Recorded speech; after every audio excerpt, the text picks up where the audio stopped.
Breaking news యావత్ భారతదేశానికి bad news అనే చెప్పాలి. ఎందుకంటే ఈరోజు కాశ్మీర్లో మన భారతదేశ జవాన్లు ముగ్గురు మృతి చెందారు. ఒక యాక్సిడెంట్ అయ్యి ఒక లోయలో పడి బస్సులో వెళ్తుంటే వీళ్ళు మృతి చెందారంటూ కూడా చెప్తున్నారు. సుమారు 700 అడుగుల లోతులో వీళ్ళు పడ్డారు ఆ బస్సులో ఉండగా. తర్వాత వాళ్ళు వీరమరణం పొందారంటూ కూడా చెప్తా ఉన్నారు. మనందరికీ తెలుసు జవాన్లు మన దేశం కోసం ఎంత పోరాటం చేస్తున్నారు. నిద్రాహారాలు మాని మన కోసం కాపలా కాస్తా ఉన్నారు. దేశానికి జవాన్ ఎంతో సేవ చేస్తాడు. తన ప్రాణాలను సైతం కూడా లెక్క చేయకుండా తన వృత్తిని అక్కడ చేస్తూ ఉంటాడు. అలాంటి జవాన్ ఈరోజు ఇలాంటి సిచ్యువేషన్లో అంటే ఒక పక్క పాకిస్తాన్కి ఇండియాకి జరుగుతున్న యుద్ధ వాతావరణంలో ఇతను మరణించడం నిజానికి చాలా చాలా బాధాకరం. ఎంతోమంది జవాన్లు ఈ ఈ పాకిస్తాన్ ఎప్పుడైతే ఇలాంటి దాడులకి తెగబడుతుందో అప్పటి నుంచి కూడా మన కోసం 140 కోట్ల దేశ జనాభా ఉన్న ఈ భారతదేశాన్ని రక్షించడం కోసం మన ఆర్మీలో ఉన్న ఈ జవాన్లందరూ కూడా వాళ్ళ ప్రాణాలని సైతం కూడా లెక్క చేయకుండా మన కోసం కాపలా కాస్తున్నారు. ఈరోజు ఈ శ్రీనగర్ నుంచి కాశ్మీర్కి బయలుదేరిన ఒక వ్యాన్లో చాలామంది జవాన్లు ఉన్నారు. ఈ కాశ్మీర్లో ఎలాంటి సిచ్యువేషన్ ఉందో మీ అందరికీ కూడా తెలుసు. మన కోసం వెళ్తున్నారు ఆ జవాన్లు అక్కడ పాకిస్తాన్తో యుద్ధం చేయడానికి, ఆ ఉగ్రవాదుల్ని పట్టుకుని వాళ్ళని హంతం చేయడానికి.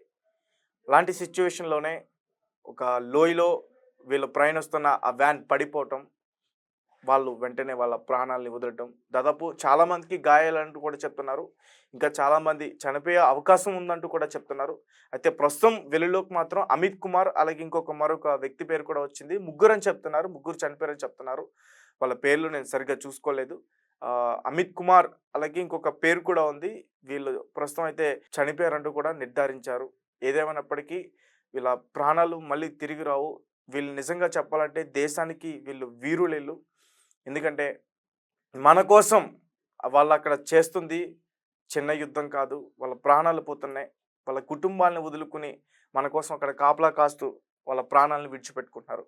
ఒక్క నిమిషం వాళ్ళ కోసం మనం ఒక్క నిమిషం దయచేసి ఈ వీడియో చూస్తున్న ప్రతి ఒక్కరు కూడా ఒక్క నిమిషం ఆ వీరుల కోసం మౌనం పాటిద్దాం. నిజానికి సైనికులందరూ కూడా భారతమాత ముద్దు బిడ్డలు. రైట్, ఒకసారి దీనికి సంబంధించి మరిన్ని విషయాలు కూడా మనం తెలుసుకునే ప్రయత్నం చేద్దాం. మా ప్రతినిధి హారిక లైన్లో ఉన్నారు, ఒకసారి ఆమెతో మాట్లాడే ప్రయత్నం చేద్దాం. హారిక చెప్పండి, భారతదేశానికి సంబంధించి ముగ్గురు ఆర్మీ సైనికులు ఒక లోయలో పడి చనిపోయారంటూ కూడా ఒక వార్త వెలుగులోకి రావడం జరిగింది. ముఖ్యంగా ఈ పహల్గామ్ అటాక్ ఎక్కడైతే జరిగిందో కాశ్మీర్ ఆ ప్రాంతంలోనే ఈ ప్రమాదం జరిగిందంటూ కూడా చెప్తున్నారు. దానికి సంబంధించిన వివరాలు ఏంటి హారిక?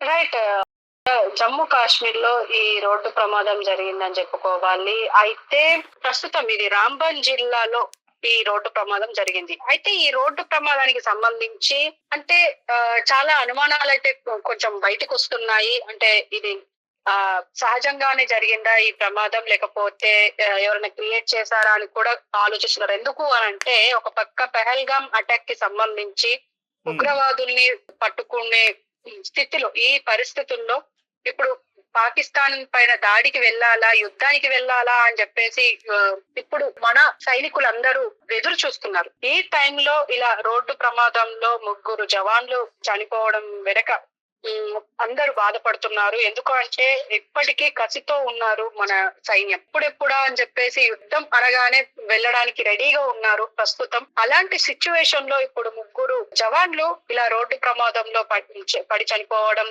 చాలా దారుణమని చెప్పుకోవాలి.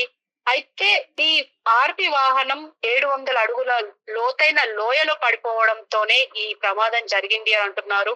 అయితే ఇది పడడానికి మరి అదుపు తప్పిందా, ఇంకేదైనా మానవ తప్పిదమా అని చెప్పేసి కూడా ఈ రకంగా చర్చలు అయితే జరుగుతున్నాయి.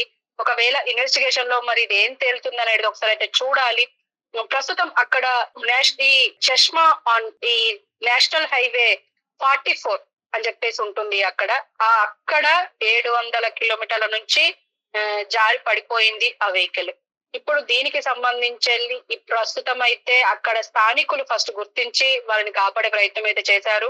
కానీ అక్కడికక్కడే ఆ ముగ్గురు జవాన్లు అయితే ప్రాణం వదిలారు అని చెప్పుకోవాలి. సంఖ్య ఇంకా పెరిగే పరిస్థితి ఉంటుందంటూ కూడా చెప్తున్నారు. కానీ ప్రస్తుతం అయితే ఈ ముగ్గురు స్పాట్ లో చనిపోయారు. మిగతా వాళ్ళకి గాయాలు మాత్రమే అయ్యాయి. కానీ ఇంకా పూర్తి డీటెయిల్స్ అయితే బయటికి రాలేదు. ఇంకా ప్రస్తుతం వీళ్ళందరికీ చికిత్స నిమిత్తం బయటికి హాస్పిటల్ తీసుకెళ్లారు, దగ్గరలో ఉన్న హాస్పిటల్ తీసుకెళ్లారు. కానీ ఈ రాంబన్ డిస్ట్రిక్ట్ లో ఈ రీసెంట్ గా ఏం కాదు, రెగ్యులర్ గా ఇక్కడ యాక్సిడెంట్లు జరుగుతాయి అని చెప్పేసి అంటున్నారు. సో అందులో ఇది ప్రమాదవశాత్తు జరిగిందా అని చెప్పేసి కూడా అందరూ అనుకుంటున్నారు. కానీ ఏదేమైనప్పటికీ ఇది బాధాకరమైన విషయమే. సో ఖచ్చితంగా దీన్ని మరి ఎలా జరిగింది అని చెప్పేసి కూడా చూస్తున్నారు. ఇప్పుడు ప్రస్తుతం అయితే అక్కడ ఇంకా శోధన చర్యలు అయితే జరుగుతున్నాయి. మరి ఎలా అనేది చూడాలి. ప్రస్తుతం మన ఫోటోలో కూడా చూడొచ్చు, వాళ్ళు ఏదైతే వెహికల్ లో ప్రయాణించారో ఆ వెహికల్ నుచ్చు అయిపోయింది. అంత పైనుంచి పడిపోయేసరికి ఆ వెహికల్ నుచ్చు అయిపోయింది. ఇంకా లోపల ఎవరైనా ఉన్నారా అని చెప్పేసి అయితే ప్రస్తుతం శోధనలు అయితే జరుగుతున్నాయి. Teja, right, thank you Harika. కాశ్మీర్లో మన భారత జవాన్లు ముగ్గురు ఒక వ్యాన్ లోయలో పడి చనిపోవడం అయితే జరిగింది.